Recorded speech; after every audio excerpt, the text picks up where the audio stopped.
The operations in Libya, Greece, Crete and Syria have all involved casualties, something, unfortunately, which is inevitable in war. These casualties have been suffered in distant lands just as surely in defence of Australia as if they had occurred in our own country. They have caused gaps in our ranks which must be filled. The men to fill those gaps are in Australia.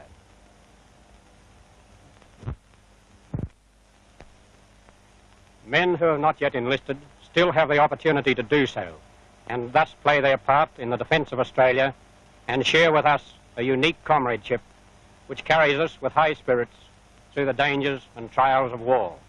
Service with the AIF demands sacrifice on the part of every man who enlists in it. That sacrifice may be monetary, it may be the joys of home life, or it may be both. But the need for defending Australia and preserving that freedom which now is ours is sufficiently great at this grave period to warrant almost any sacrifice.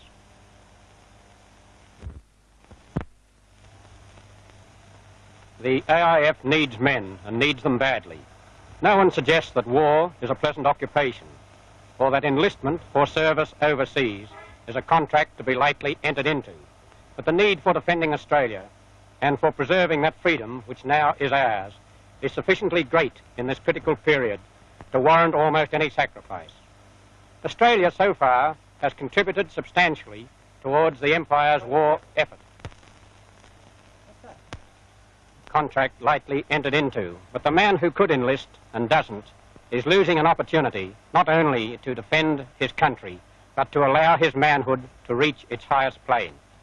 Australia so far has contributed substantially towards the Empire's war effort, but it rests now with the men in Australia as to whether the AIF, through lack of numbers, must take a progressively smaller part in achieving that victory which ultimately must be ours if we are to live as free men.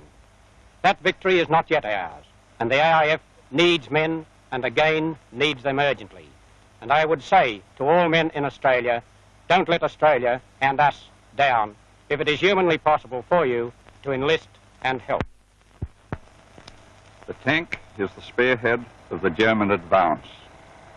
To meet that, we have our own tanks and our anti-tank regiments. Round the hills of Merjaum, at Jazim, and on the coast, you can see the hulls burnt out and shot-ridden of tanks and armoured cars.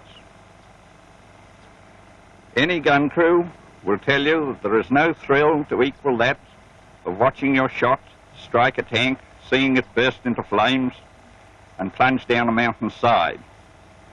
Some of our crews have as many as 3 tanks to their credit already. Well, to keep those guns manned, we need reinforcements. We know that we have only to let you know of that need for you to come to our help. We feel that we can offer you in the anti-tank regiment a branch of the service full of interest and a unit that feels that it's already cause for pride and intends in the future to double that cause.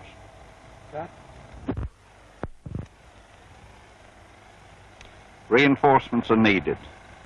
There's a risk attached to it. There's also a thrill and the knowledge that you're doing your fair share in a job that Hitler has thrust on us. There is no close season for tanks.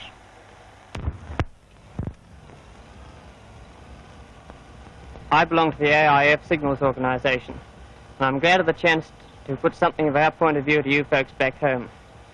We over here have given up a lot that you are still taking for granted. Friends, jobs and comfort. But we have done it gladly in the realisation that Australia's front line is not Cape York, not Singapore, but the Mid-East, the furthest outpost against our mighty enemy. Not only are men of all trades and walks of life needed to swell our ranks, remember that there is a job in the army for all men, but what means most to us is the knowledge that all the might, prosperity and power of Australia is behind our every effort. We know Australia is capable of keeping us fed and equipped, but we know also that we are up against an enemy whose every nerve is centred in the one object, victory.